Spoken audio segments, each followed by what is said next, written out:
शायद पुलिस का फोन है। हेलो,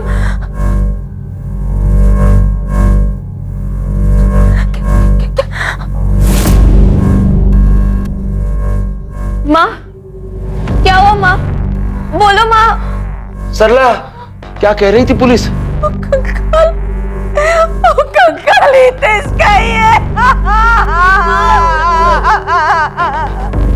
अचानक से एक एहसास होता है कि इर्द गिर्द कुछ है, शायद कोई है, दिख नहीं रहा है और कुछ है। किसी इंसान के साथ कुछ हुआ था, वो इंसान अब है नहीं। क्या एक मृत इंसान अपनी दास्तां बयां कर सकता है?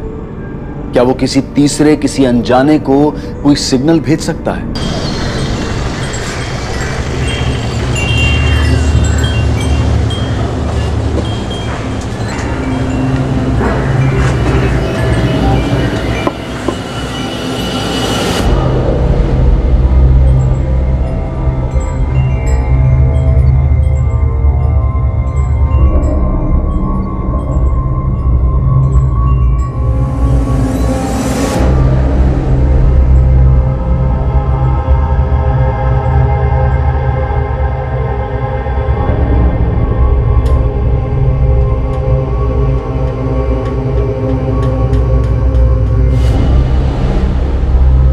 विद्या, तुलसी के लिए इतना बड़ा स्ट्रक्चर बालकनी में कौन बनवाता है?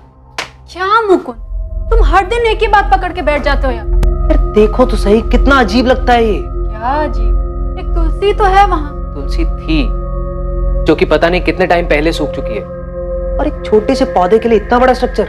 हाँ तो बनवाया होगा। मुकुंद देखो, हम यहाँ रेंट पर रहते हैं तो इतना एडजस्ट तो करना ही पड़ेगा ना।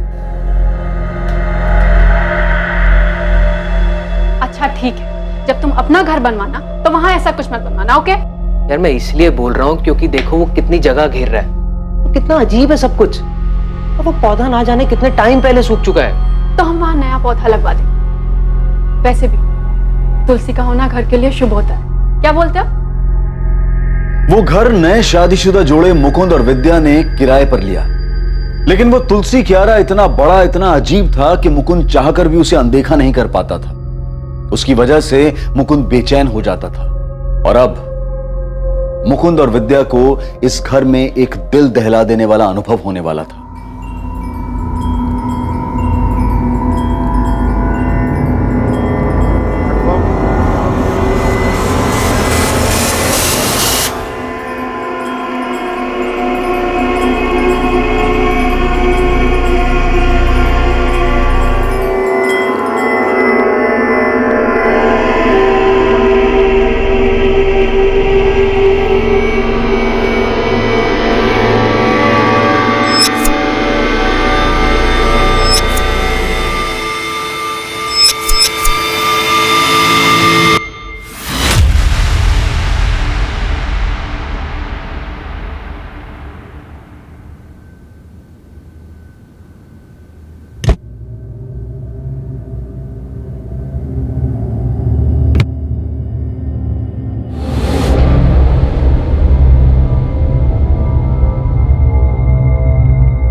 विद्या,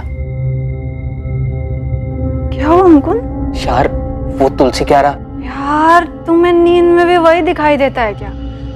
ये कोई वक्त है इस बारे में बात करने का? नहीं यार, मतलब कितना अजीब लगता है वो। अरे अजीब तुम लग रहे हो, रात को भी वही बात लेके बैठ गए। तुम्हें और कोई थॉट नहीं आ रहा है क्या आजकल? नहीं यार, कुछ अटपटा सा है।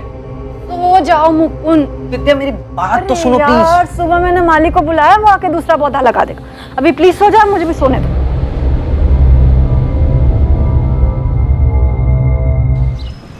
तुलसी का पौधा एक बच्चे की तरह होता है मैडम, बहुत ख्याल रखना पड़ता है। रोज पानी दो, गमले की साफ सफाई रखो, और धूप भी मिलती रहनी चाहिए, वरना मुरझा जाती है तुलसी। जी भैया, मैं पूरा ध्यान रखूंगी। हाँ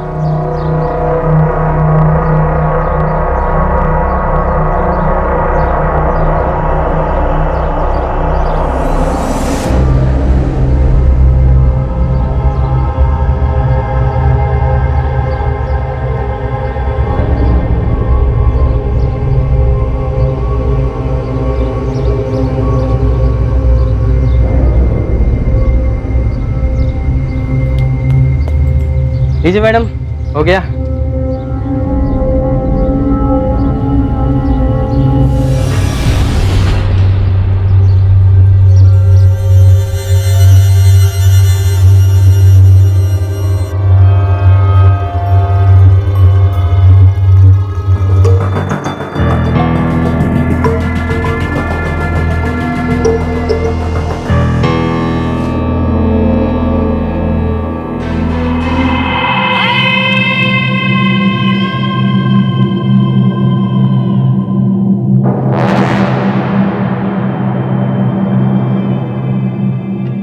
विद्या, विद्या, विद्या।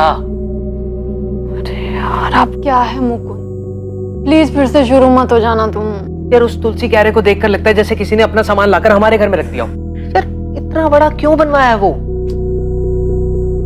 मुझे क्या पता मुकुंद। तुम्हें नहीं लगता कि कुछ अजीब है? इतना बड़ा कौन बनवाता है? तुम एक काम क्यों नहीं करते, कल रमन भाई से बात करो, देखो वो क्या बोलते हैं।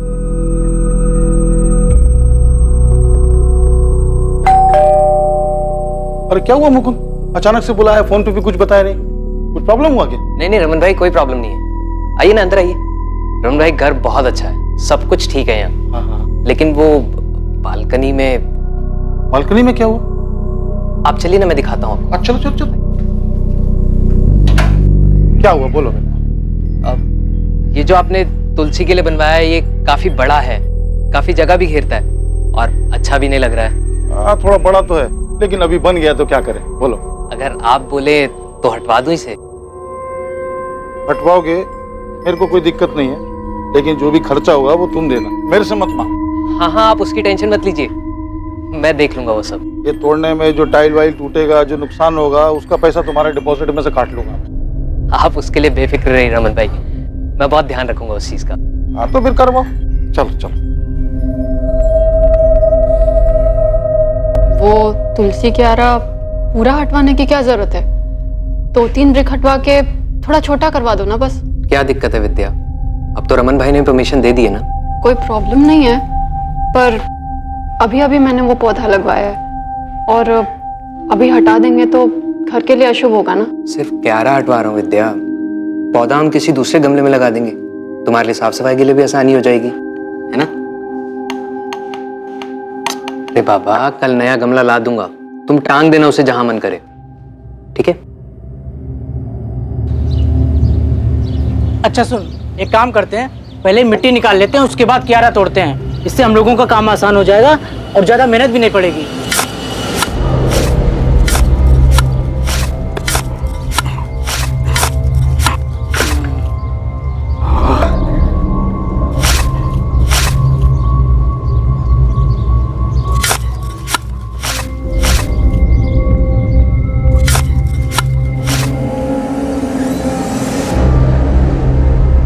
अबे ये क्या है? कपड़ा जैसा कुछ है क्या है यार? चल खींच, खींच, राजू खींच। भैया, भाभी। अरे क्या हो गया, क्यों चिल्ला रहे हो? भैया देखो उसमें है क्या अंदर, देखो भाभी देखो।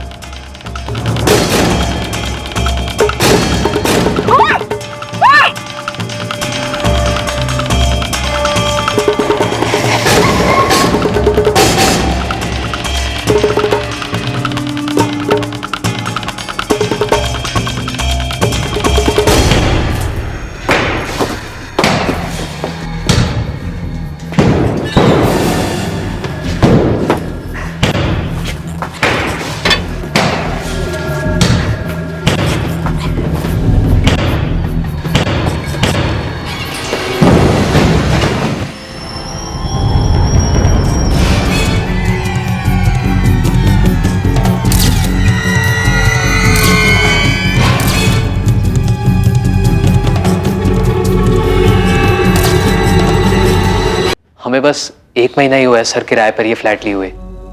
इतना बड़ा तुलसी का स्ट्रक्चर बालकनी में बहुत अजीब लगता था। मैंने मकान मालिक से बात की, उन्होंने तोड़ने की परमिशन दी। जब तोड़ने लगे तो उसमें से ये कंकाल निकला। मकान मालिक कौन है, नाम क्या उसका? रमन सरवैया नाम है सर। मैंने फोन किया है, वो आते ही होंगे। सर, है तो ह्यूमन स्केलेटन, लेकिन काफी बुरी हालत में। पेल्विक बोन्स तक टूट चुकी हैं। पता नहीं चल रहा है मेल है या फीमेल। स्केलेटन को फॉरेंसिक भेजो रीवा, देखते हैं उन्हें क्या मिलता है।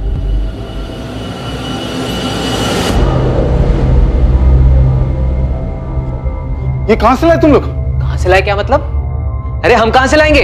आपका घर है, आप जानो कहां से आया। मन रहते तो तुम होने, और तुमने जिद किया था वो तुलसी क्यारा तोड़ने के लिए। उससे पहले तो कुछ नहीं निकला यहाँ पे। कैसी बात कर रहे हो रमन भाई? 1 महीना हुआ मैं यहाँ पे आए हुए, और तुलसी क्यारा के अंदर से निकला है ना वो, तो आपको नहीं पता होगा कहां से है वो? पता तो आप ही को होना चाहिए। किसका कंकाल है? मैडम, घर मेरा अपन, मैं रहता नहीं हूँ यहाँ पे, हमेशा से किराए पे ही है। और अब तो किराए पे भी कोई नहीं लेगा, सब डर जाएंगे। कितना नुकसान हो गया मेरा। रमन जी, आपको इस बात का जरा सा भी अंदाजा है कि क्या हुआ यहाँ पे? हाँ, समझ रहे हैं आप इसका मतलब? आपके घर से मानव कंकाल मिला है। किराए की बात तो बहुत दूर रही, हम आपके इस घर को सील करने जा रहे हैं। और चुपचाप हमें यह बताइए, ये कंकाल किसका है और किसने दफनाया इसे यहाँ पे? रमन जी बोलिए, कहां से आया कंकाल? मुझे नहीं मालूम, 10 साल से किराए पे ही है। तो क्या 10 साल पहले दफनाया था इसको? हाँ, पता नहीं। तो फिर ये यहाँ आया कहां से? किसने दफनाया? तुलसी क्यारा आप ही ने बनवाया है ना, उसी में से निकला है। नहीं, हाँ, वो हितेश और धर्मेश ने बनवाया तुलसी क्यारा। हितेश, थोड़ा बारीक बारीक काटना। हाँ, नहीं तो गरारे नहीं बनेंगे। देखना किसका फोन है। हेलो, तो धर्मेश मैम वो भी बात नहीं कर सकते, वो थोड़ा बिजी हैं। अच्छा, वैसे तुम्हें पता चला कि नहीं, धर्मेश की शादी फिक्स हो गई है। कौन है? आरती। मरवा के मानेगा यार। अच्छा ये लो, धर्मेश से बात करो। देखो कितना शर्मा रहा है, लड़की की फोटो भी नहीं दिखा रहा मेरे को। ये लो, बात करो उससे, पूछना इससे कौन है। तो बजिया था ना। क्या आरती, तुम भी मजाक कर रहे थे? दोनों मामा भांजे थे, लेकिन रहते एकदम दोस्त जैसे थे। करते क्या थे? वो कोई कंसल्टेंसी कंपनी में काम करते थे। ये तुलसी क्यारा किसने बनवाया था, मामा ने या भांजे ने? हितेश, मुझसे हितेश ने बोला था, भांजे ने। रमन भाई रेंट। हाँ। अच्छा वो रमन भाई, एक रिक्वेस्ट है। बोलो बोलो। हम लोग क्या सोच रहे थे कि वो बालकनी में एक तुलसी क्यारा बना लेते हैं। तुलसी क्यारा? जी हाँ, एक छोटा गमला ले आओ ने, तुम्हारा काम भी हो जाएगा और सस्ते में हो जाएगा। बोलो। नहीं, वो गमला तो बहुत छोटा हो जाएगा ना, तो 2-3 महीने में सूख जाता है। तो फिर हम सोच रहे थे कि थोड़ा बड़ा बना लेते हैं। हाँ, तो कितना बड़ा? आइए आपको मैं दिखाता हूँ।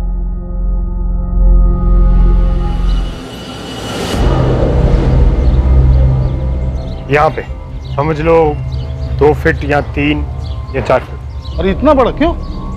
अरे रमन भाई बचपन से इसको तुलसी का शौक है, इसके घर में भी तुलसी है, जिद कर रहा था। अब मैं कहा रमन भाई से बात कर ले। अपन बोला ना, गमला ले लो, ये तोड़ने ओड़ने का काम बच जाएगा और अच्छा भी नहीं लगेगा, इतना बड़ा बोल रहा हूँ। अरे रमन भाई, आप उसकी बिल्कुल चिंता मत करो, मैं एकदम अच्छे से बनवा दूंगा और पता भी नहीं चलेगा कि बाद में बना है। अरे रमन भाई बनवाने दो। प्लीज रमन भाई। अच्छा सुनो, अगर बनवाना है ना तो अपने खर्चे पे बनाना, मैं दूंगा नहीं पैसा एक भी। हाँ, और नुकसान नहीं होना चाहिए। चलो बनाओ, अगले महीने आता हूँ।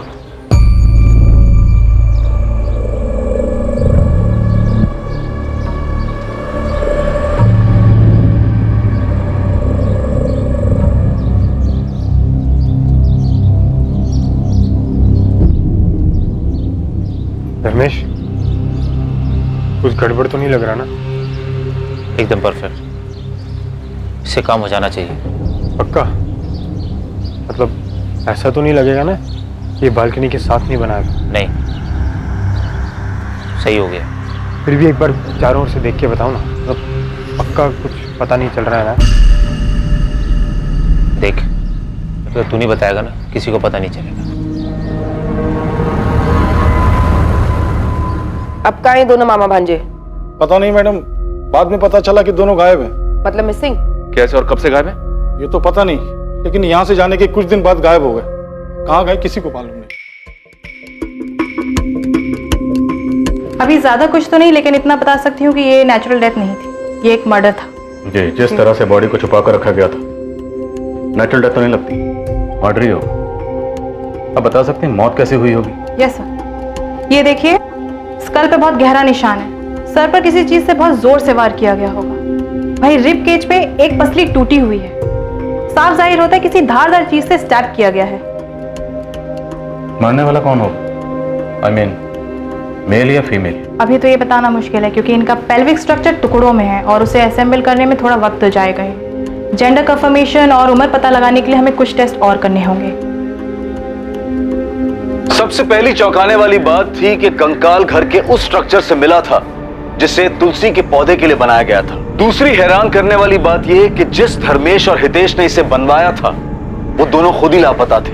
और तीसरी बात यह कि ऐसा हत्या को छुपाने के लिए किया गया था। अभी तक ये पता नहीं चल पाया था कि वो कंकाल किसी अक्टूबर 2017 में, अगस्त 2017 में उन लोगों ने बोला था कि 2 महीने में शिफ्ट कर जाएंगे और फिर अक्टूबर में खाली कर दिया मकान। हितेश ये धर्मेश क्या छे? वो ऑफिस गया है ना। अच्छा रमन भाई, मैं क्या बोल रहा था कि जो हमारा एग्रीमेंट है ना वो अक्टूबर में खत्म हो रहा है। हाँ क्यों? नहीं बस वो हम लोग शिफ्ट करने की सोच रहे थे। ये अचानक से कोई प्रॉब्लम है? नहीं ऐसा कुछ नहीं है, बस हम लोग थोड़ा बड़ा घर देख रहे हैं अभी। सर अक्टूबर 2017 में जब एग्रीमेंट खत्म हुआ तो उन लोगों ने मकान खाली कर दिया। धर्मेश आया था चाबी देने के लिए। अरे धर्मेश, नमस्ते। नमस्ते, आओ अंदर आओ। अरे धर्मेश, इतनी सुबह सुबह? वो रमन भाई फ्लैट की चाबी देने। हाँ लेकिन तुम लोग तो शाम को जाने वाले थे ना? हाँ बस अभी सुबह जाने का प्लान हुआ, सोचा जाना तो है ही, पूरा दिन आराम करने से अच्छा है अभी निकल लेते। हाँ अभी आ गए हो तो चाय वाय कुछ पियोगे? नहीं रमन भाई, वो हितेश सामान की गाड़ी के साथ वेट कर रहा है। जा कहाँ रहे? अभी तो मैंने और हितेश ने मुंबई जाने का प्लान किया है, देखो क्या होता है। मुंबई सरस है, बहुत कुछ है वहाँ, कुछ ना कुछ हो ही जाता है। अच्छा चलता। तो मामा भांजा दोनों मुंबई से मिसिंग हुए? नहीं ये तो पता नहीं सर, लेकिन खाली करने के 15 दिन बाद नवंबर 2017 में पार्क चौक पुलिस ने मुझे बुलाया था। अब मैं कैसे बताऊं कि हितेश धर्मेश किधर है? मेरे घर से तो 15 दिन पहले चले गए वो लोग। अब धर्मेश मेरे को बोला कि उसका और हितेश का मुंबई जाने का प्लान है। सर उन दोनों में से किसी ने हमें कुछ भी नहीं बताया, इसीलिए तो हमने मिसिंग कंप्लेंट भी लिखवाई है। इतना धर्मेश ने मेरे को बताया उतना मैं बता दिया, बाकी मालूम नहीं। धर्मेश ने तुमसे और कुछ कहा था? वो लोग मुंबई में कहाँ जा रहे हैं, वहां जाके क्या करेंगे? सच पूछो तो इतना जोर देके मैंने पूछा भी नहीं। सर पिछले 15 दिन से दोनों में से किसी से कोई बात नहीं हो पाती। ना तो मेरे बेटे धर्मेश का फोन लगता है ना ही मेरे नाती हितेश। सर मेरी भी हितेश भैया से 15 दिन पहले ही बात हुई थी और उस पर भी वो मैसेजेस से कांटेक्ट में थे। सर ये देखिए, लेकिन इसमें भी भैया ने कभी कहा नहीं कि वो मुंबई जा रहे हैं। जब भी मैं पूछती तो बोलते वो सूरत में ही है। मेरा बेटा धर्मेश भी ऐसे ही कॉन्टेक्ट में था मैसेज से, लेकिन 15 दिन पहले उसका मोबाइल भी स्विच ऑफ हो गया। रमन, ये सब कुछ तेरे घर से जाने के बाद ही हुआ है और सिर्फ तू है जो कह रहा है कि वो लोग बॉम्बे गए हैं। सच सच बता, कहाँ है वो दोनों? मुझे क्या मालूम धर्मेश ने मुझे ही मुंबई जाने के बारे में क्यों बोला। तो वैसे भी वो मेरे फ्लैट पे किराए पे रहता था, कोई मेरे साथ नहीं रहता था। अक्टूबर में उसका एग्रीमेंट खत्म हो गया तो वो लोग खाली कर दिए। वो हितेश और धर्मेश के खाली करने के बाद यानी अक्टूबर 2017 से लेके अभी कुछ दिनों तक 2 अलग अलग लोग किराए पे रहे उस मकान में, और उनके खाली करने के बाद ये मुकुंद और विद्या आए थे। सर 1 महीने के लिए भी खाली नहीं रहा। बहुत लकी मकान है वो। तुम्हारे उसी लकी मकान में से कंकाल निकला है? हाँ सर निकला है सर, सबको ये खबर भी हो गई है। तो समझ नहीं आ रहा मैं क्या करूं। सबको पता चल गया, कोई किराए पे भी नहीं रहेगा वहां, और बेचूंगा तो बिकेगा भी नहीं वो।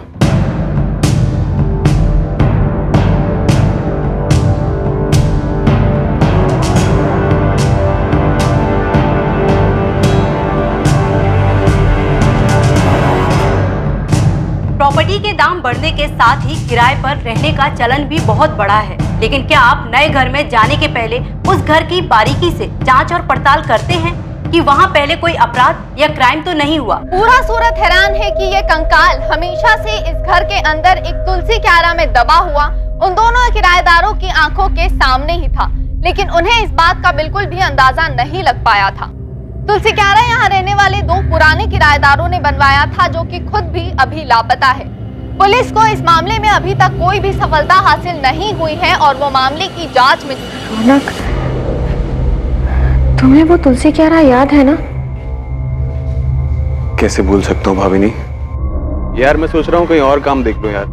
यहाँ तो रात रात भर सिर्फ गधा मजदूरी करवाते हैं और साला इतनी मेहनत के बाद सैलरी के नाम पर अकाउंट में सिर्फ चिल्लर ही आता। मेरे दोस्त मोहित को मेरे बाद जॉब लगी, 6 महीने में कार ले लिया उसने। बता रहा था उसके यहाँ कोई जूनियर मैनेजर की वैकेंसी है, ज्वाइन कर लूँ क्या? भाभी नहीं, ध्यान क्या तुम्हारा? कुछ नहीं रौनक, बस मैं यही सोच रही थी कि बालकनी में इतना बड़ा तुलसी क्यारा बनवाने की क्या जरूरत थी। हद है यार, मतलब मैं क्या पूछ रहा हूँ, तुम क्या बोल रही हो यार? इस हैरत अंगेज क्राइम की पल पल की खबर हम आप तक पहुंचाते रहेंगे, बने रहिए हमारे साथ। हितेश और धर्मेश के बाद जो किराएदार रहने के लिए आए थे, क्या नाम बताया उनका? वो रौनक और भाविनी सर। अभी कहाँ है? एड्रेस तो नहीं पता सर, लेकिन सूरत में ही है कहीं। फोन नंबर तो होगा? जी। धर्मेश और हितेश को अब ढूंढना मुश्किल होगा शायद। हम लोग हर जगह देख चुके, मुंबई पुलिस की भी मदद ली थी, इनके फोटोज और डिटेल्स वहां भी भिजवाए, लेकिन कुछ निकला नहीं। तो क्या केस वैसे ही रह गया? और कर भी कह सकते, किसी करीबी को कोई अंदाजा नहीं और दोनों की फैमिलीज को कुछ भी नहीं पता।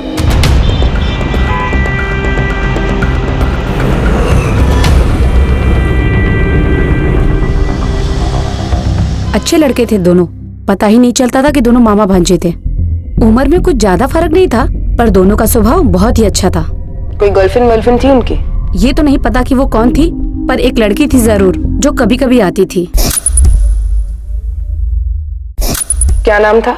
अब नाम तो नहीं जानती, लेकिन वो धर्मेश के साथ दिखती थी कभी कभी।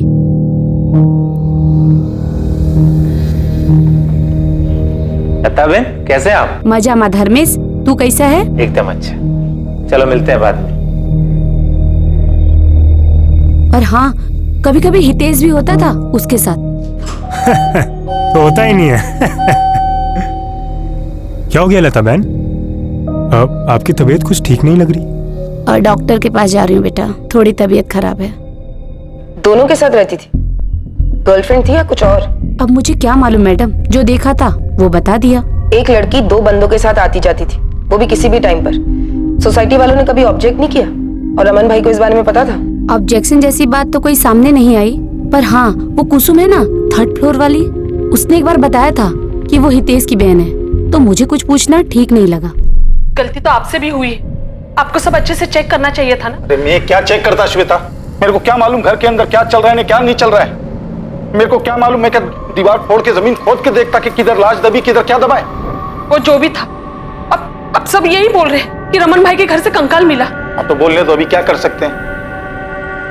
तो क्या मालूम था तो वो लोग इतना सब कुछ कर देंगे और फिर गायब हो जाएंगे।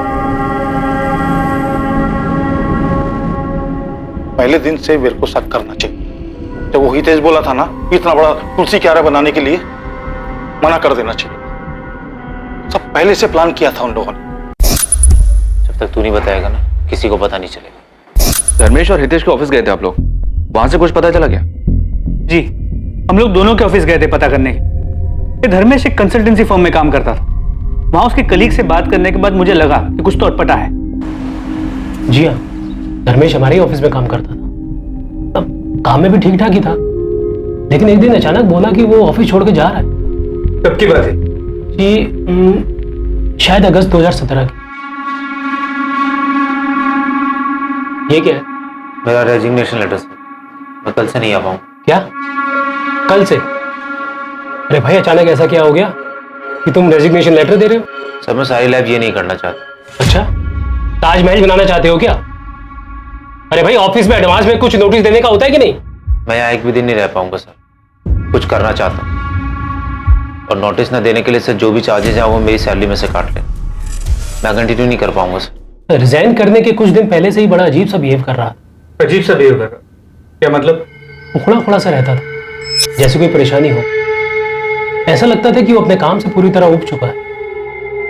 अब शुरुआत में मुझे लगा कि उसकी कोई पर्सनल प्रॉब्लम होगी, इसलिए मैंने कुछ कहा नहीं। लेकिन पूरा महीना लगभग वो ऐसे ही डिस्टर्ब था। अब उसके इस बर्ताव का असर उसके काम पे पड़ रहा था, इसलिए मैंने उसे डांटा भी। अपनी इस परेशानी की कोई वजह बताई थी उसने? जी नहीं, ऐसी तो कोई वजह नहीं बताई उसने। कि जिससे यकीन हो सके कि वो उसी वजह से महीने भर परेशान था। अब जब मैं उससे कुछ भी पूछता था तो सीधा सीधा तबीयत ठीक ना होने का बहाना कर देता था। जब उसने जॉब छोड़ा या कभी बीच में उसने मुंबई जाने की कोई बात की थी? जी मुझसे तो ऐसी कोई बात नहीं की। हाँ लेकिन हमारे एक लड़का काम करता है तेजस, जो उसका दोस्त भी है, वो हो सकता है शायद उसे कुछ पता। बुलाइए उसे। जी वो तो आज छुट्टी पे है। मुझे तेजस का नंबर और एड्रेस चाहिए। इन सभी बातों को देखने के बाद लगा कि सब कुछ सोच समझ के तय किया गया था। अगस्त 2017 में धर्मेश ने अपनी जॉब छोड़ी। उसी के आसपास हितेश ने रमन को बताया कि वो लोग 2 महीने बाद उसका फ्लैट खाली कर दें, और अक्टूबर 2017 में उन्होंने उसका फ्लैट खाली किया। तो दोनों एक साथ छू मंतर हो गए। हमने उन्हें हर जगह ढूंढा, लेकिन सिर्फ उस किराए के फ्लैट में नहीं गए। कोई मतलब ही नहीं था वहां जाकर, किराएदार बदल चुके थे। हमारे लिए सिर्फ वो अब एक मिसिंग कंप्लेंट था, किसी बड़े क्राइम की भनक तक नहीं लगी। और कोई सोच भी कैसे सकता है कि घर के अंदर बने तुलसी के आरा के अंदर कोई लाश दबा के रख सकता है। शायद ये सब कुछ पहले से फिक्स था, इसीलिए वो तुलसी स्ट्रक्चर बनवाया गया और उसके अंदर लाश डाली गई। फिर कुछ दिन रुक कर देखा, और जब यकीन हो गया कि सब कुछ ठीक है तो निकल गए वहां से।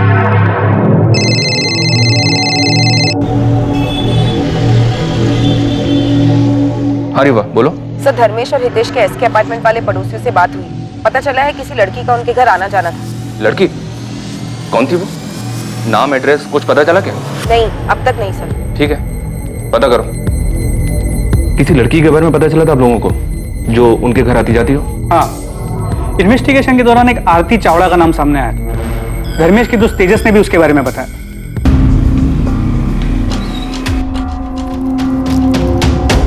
धर्मेश और हितेश कहाँ हैं तेजस? सर मुझे नहीं पता सर। सर मेरी दोस्ती तो सिर्फ धर्मेश से थी, हितेश से मेरा कोई लेना देना नहीं है सर। इनफैक्ट नौकरी छोड़ने के बाद उसने मेरा फोन उठाना भी बंद कर दिया, और थोड़े दिन के बाद उसका नंबर भी स्विच ऑफ आने लगा। तेजस, तुम ये तो जानते होगे कि ये दोनों लापता है। दोनों की फैमिलीज ने मिसिंग कंप्लेंट भी फाइल की। हाँ सर, हमारे टीम लीडर सुयश सर ने बताया था मुझे। धर्मेश ने तुम्हें कभी मुंबई जाने के बारे में कुछ बताया था? नहीं सर। ऐसे अचानक से क्यों छोड़ रहा है? तूने मुझे भी नहीं बताया। कोई दूसरी जॉब मिल गई क्या? तो अचानक क्यों छोड़ रहा है? कुछ छुपा रहा है ना तू मुझसे? वो हितेश के साथ मिलके कुछ बड़ा प्लान कर रहा है ना तू? क्या मतलब? क्या कर रहा हूँ मैं? मतलब साफ है, कोई ऐसे जॉब क्यों छोड़ेगा यार? मतलब तुम दोनों मिलके कुछ बड़ा बिजनेस प्लान कर रहे हो। हाँ, वो अभी सोच रहा हूँ करने की। कुछ होगा तो बताऊंगा ना तुझे। इसके अलावा कुछ और नोटिस किया था?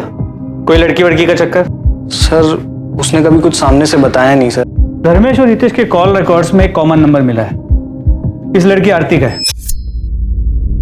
इसे कभी देखा है? सर कभी उसने किसी से मिलवाया नहीं और ना कभी कुछ बताया, पर वो फोन पर किसी से बात तो जरूर करता था। कोई लड़की थी, अब वो लड़की यही थी या कोई और, ये नहीं पता सर मुझे। तो ये आरती आप लोगों के हाथ लगी थी क्या? नहीं, उसका भी फोन बंद आ रहा था। उसके फोन डिटेल्स में जो उसका सूरत का एड्रेस था, हमने वहां जाके चेक किया। हाँ सर, ये मेरी ही किराएदार थी, लेकिन आप इसे क्यों ढूंढ रहे हैं? यहाँ से कहाँ गई? इसकी डिटेल्स होंगी ना? रेंट एग्रीमेंट तो हो गई। यहाँ से कहाँ गई ये तो पता नहीं सर, लेकिन फरवरी में वो यहाँ से चली गई थी और उसके बाद नया किराएदार आ गया तो मैंने भी एग्रीमेंट फेंक दिया। एग्रीमेंट फेंक दिया? तो क्या करता सर, यहाँ तो किराएदार आते जाते रहते हैं, और एक बार किराएदार यहाँ से चला जाए तो फिर। अपने किराएदारों के डिटेल्स आप किसी बुक में तो लिख के रखते होंगे ना? यहाँ से जाने के बाद या आने से पहले किसी ने कोई कांड किया तो? नहीं सर, अब क्या पता था कि किराएदार के एक बार जाने के बाद फिर उसे दोबारा कांटेक्ट करना पड़ेगा। लेकिन सर मैं अपने यहाँ सिर्फ शरीफों को ही कमरा किराए पर देता हूँ। शक्ल देखकर बता सकते हो कौन कांड करेगा कौन नहीं?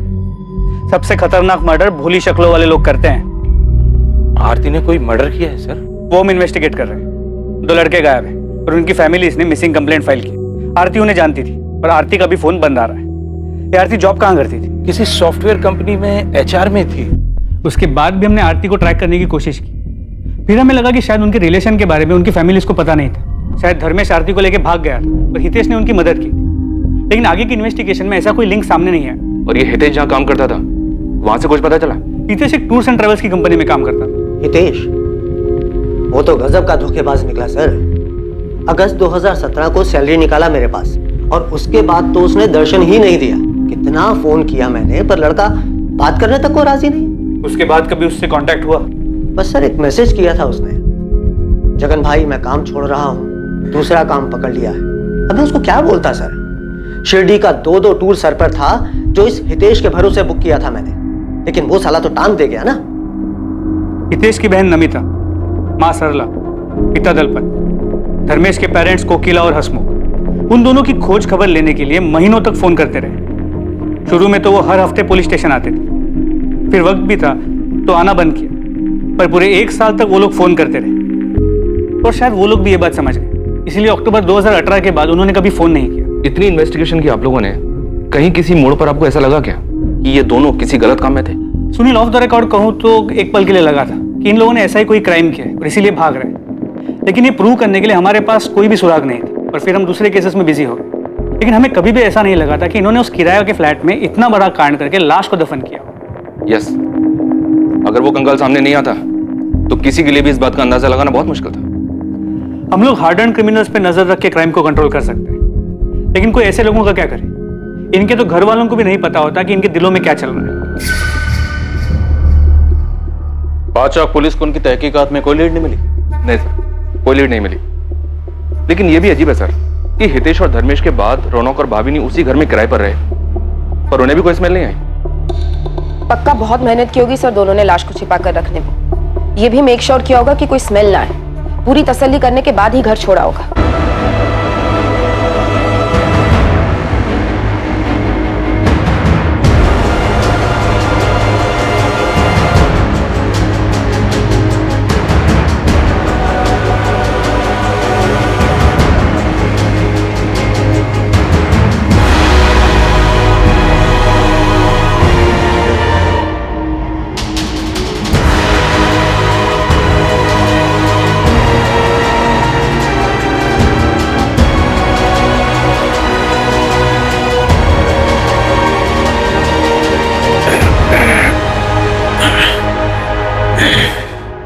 धर्मेश, ऐसे तो कुछ नहीं होगा।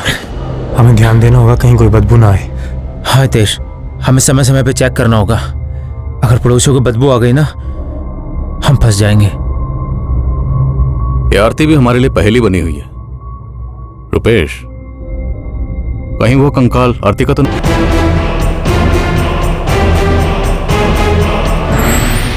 सर, मुझे लगता है हमें हितेश और धर्मेश की फैमिली से बात करनी चाहिए। पुलिस से अचानक कांटेक्ट बंद हो गया उनका। कहीं ऐसा तो नहीं कि उनके बेटों ने उन्हें कांटेक्ट कर लिया हो?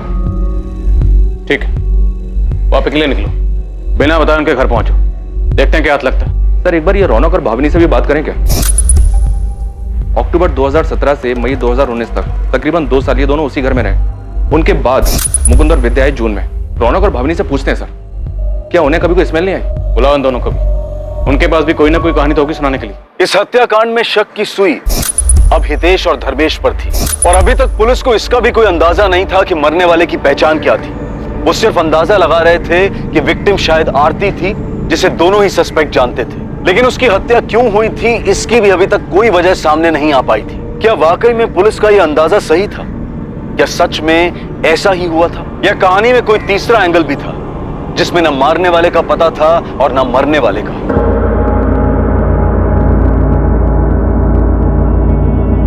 पुलिस की एक टीम हितेश और धर्मेश की फैमिली को ढूंढते हुए गुजरात के एक छोटे से शहर वापी पहुंचती है, जहां हितेश और धर्मेश की फैमिली रहती थी। दूसरी तरफ सूरत पुलिस ने रमन के पुराने किराएदार रौनक और भाविनी को पूछताछ के लिए थाने बुलाया, जो कि उस घर में धर्मेश और हितेश के जाने के बाद रहने आए थे। रमन सरवैया का 12 SK अपार्टमेंट्स वाला किराए का वो फ्लैट सील कर दिया गया। रमन सरवैया डर और फिक्र में परेशान हो रहा था, क्योंकि उसका घर अब क्राइम सीन बन गया था। इसके साथ ही फॉरेंसिक ये पता करने में लगी हुई थी कि मरने वाला आदमी था या औरत, और ये मर्डर कितने वक्त पहले हुआ होगा। तुम लोगों ने कुछ नहीं किया तो फिर डर क्यों रहे हो? कैसे नहीं डरे सर, 2 साल रहे हम उस घर में। जब से कंकाल के मिलने की बात पता चली है, रातों की नींद गायब हो गई सर हमारी। सर, हमने किसी से कहा नहीं, लेकिन वो 2 साल बहुत मुश्किलों भरे थे, इसलिए घर चेंज किया। अब समझ आ रहा है वो दिन इतने मुश्किलों भरे क्यों थे, क्योंकि सर वो घर ही मानूस था। हम तो हमारे नए फ्लैट ओनर से पिछले किराएदार के बारे में 4 बार बात कर चुके। रौनक, मैं समझ सकता हूँ कि तुम लोग किस डर से गुजर रहे थे, पर क्या आप लोगों को वाकई कोई स्मेल नहीं आई? या पता नहीं था कि किस चीज की स्मेल है, इसलिए इग्नोर किया? सच में सर, वहाँ कोई स्मेल नहीं थी। लेकिन वो तुलसी क्यारा देखकर बड़ा अजीब सा लगता था। इतना बड़ा तुलसी क्यारा बनवाया क्यों था? हमने सोचा कि रमन भाई से बात करें, लेकिन हम कुछ नहीं बोले। अगर वो बुरा मान जाते तो हमें अगले दिन घर खाली करवा देते। वो तुलसी क्यारा रमन भाई ने बनवाया था? घर उनका था, इसीलिए हमें लगता है उन्हीं ने बनवाया। एक बार जब रमन भाई किराया लेने आए तो तुलसी का पेट सूख गया था। हाँ पूरे हैं। रमन भाई चाय। हाँ, अरे ये तुलसी में पानी नहीं डालते क्या? देखो ना कितना सूख गया है। अब याद से डाल दूंगी। वो रमन भाई हमको पेड़ पौधों का शौक नहीं है ना, इसीलिए कभी ध्यान नहीं दिया। नहीं, मेरे को भी पेड़ पौधे का ज्यादा शौक नहीं है, लेकिन अभी घर में है तो सुखा के तो मार नहीं सकते ना। हाँ। 2-4 बूंद डाल दिया करो, क्या पता फिर से हरा हो जाए। उनका बोलना उस वक्त हमें अजीब नहीं लगा था, लेकिन अब जब पता चला है कि उसमें सिर्फ तुलसी नहीं थी तो हम सोच रहे थे कि क्या रमन भाई को उस बारे में कुछ पता था। तुम्हें क्या लगता, रमन भाई ने जानबूझकर ऐसा बोला था?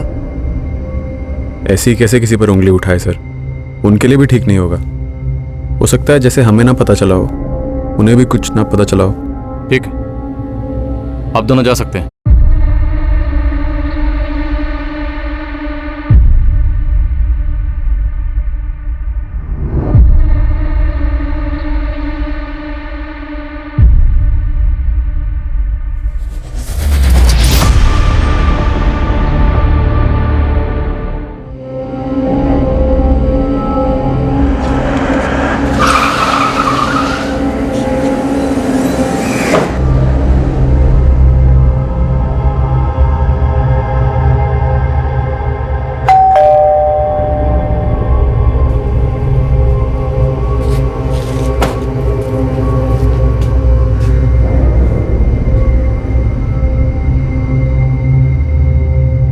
वो दोनों जिस घर में रहते थे वहां से कंकाल मिला हमें। उस घर में तुलसी, क्यारा, धर्मेश और हितेश नहीं बनवाया था।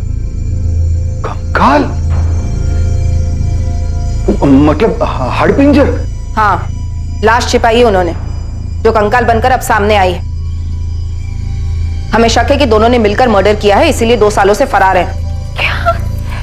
क्या बोल रही है मैडम आप? एक तो आप उन दोनों का पता नहीं लगा पा रही है और ऊपर से इस तरह का बेकार इल्जाम लगा रही है उन पर। देखो, बेवजह नाम मत घसीटो दोनों का। कोई सबूत है या बस ऐसे ही तुम्हारे वादों की तरह तुम्हारे दावे भी खोखले, हवा हवाई? इसलिए तो आए हम लोग यहाँ पे। बस एक बार वो दोनों हाथ लग जाएं, वो खुद आप लोगों को बता देंगे। फिलहाल आप लोग हमें बताइए कि वो दोनों कहाँ हैं। हम कैसे बताएं मैम? जाके अपनी पुलिस से पूछिए ना।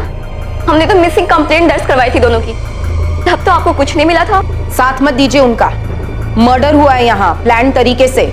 मान लीजिए हमारे बच्चों ने ऐसा कुछ किया हो, जो कि हो नहीं सकता। चलिए एक बार के लिए मान लेते, और ये भी मान लेते हैं कि हमें पता था, तो फिर हम पुलिस स्टेशन में मिसिंग कंप्लेंट करवाने क्यों जाते? एक लड़की के बारे में पता चला हमें, जिसका उनके घर पे आना जाना था। आरती नाम है उसका, धर्मेश की गर्लफ्रेंड थी। कुछ पता है आप लोगों को उसके बारे में? सच में हमें कुछ नहीं पता। उन दोनों ने हमें कुछ भी नहीं बताया था। इससे पहले जो पुलिस आई थी ना, उन्हें भी हमने ये सारी बातें बता दी थी। मैम, पहले वाली पुलिस को भी आरती के नाम के अलावा उसके बारे में कुछ नहीं पता था। और एक बात, आपके आंगन में जो तुलसी का पौधा है, हितेश को पसंद था क्या? हाँ मैडम, उसे रोज सुबह तुलसी के पत्ते खाने की आदत थी। आप दोनों एक बात याद रखिए, धर्मेश और हितेश अपराध करके भागे हुए मुजरिम हैं। उन दोनों में से किसी को भी छुपाना अपराध करने जैसा ही है। तो अगर कुछ भी पता चले तो आप लोग हमें इन्फॉर्म करेंगे तुरंत।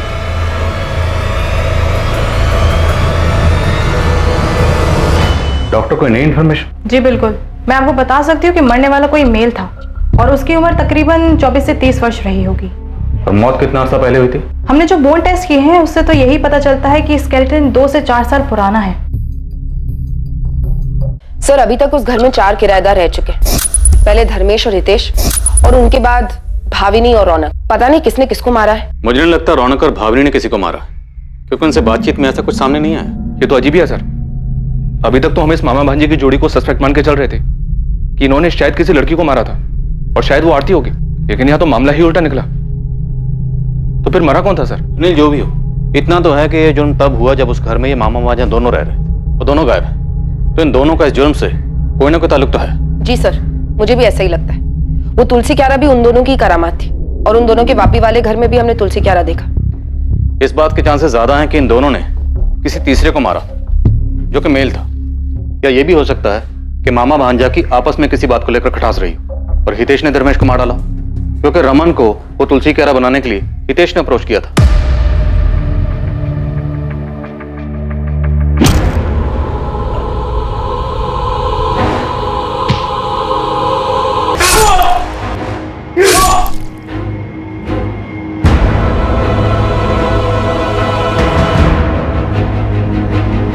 लेकिन सर, इसका उल्टा भी तो हो सकता है। हो सकता है धर्मेश ने हितेश को मारा हो, क्योंकि मकान मालिक को चाबी देने के लिए धर्मेश ही गया था।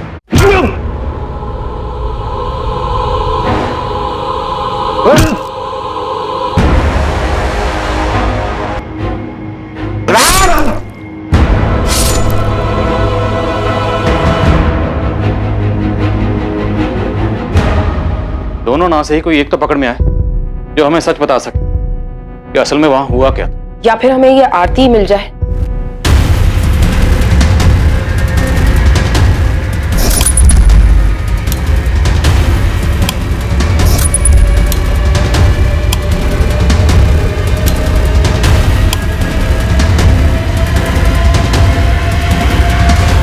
सबसे पहले कौन पुलिस की गिरफ्त में आएगा? मरने वाला कौन था? क्या वाकई में धर्मेश और हितेश का इस हत्या से कोई ताल्लुक था? इन्वेस्टिगेशन टीम के लिए बहुत ही मुश्किल केस था, जिसमें अभी बहुत सी बातें सामने आनी बाकी थी और बहुत से चौंकाने वाले खुलासे होने बाकी थे। लेकिन जांच पूरी हुई, अपराध, अपराधी, मकसद सब कुछ सामने आया और इन सभी सवालों के जवाब में इस केस का रहस्य दफन था। मिलेंगे इस हैरत अंगेज केस के दूसरे और आखिरी भाग में, जहां हम खुलासा करेंगे कि वो कंकाल किसका था जो कभी सांस लेता था। अब मैं अनूप सोनी आपसे विदा लेता हूं, फिर मुलाकात होगी। और याद रखें, क्राइम और आपके बीच में सिर्फ इतना फर्क है कि आप कितने सतर्क हैं। सतर्क रहें, सुरक्षित रहें। जय हिंद।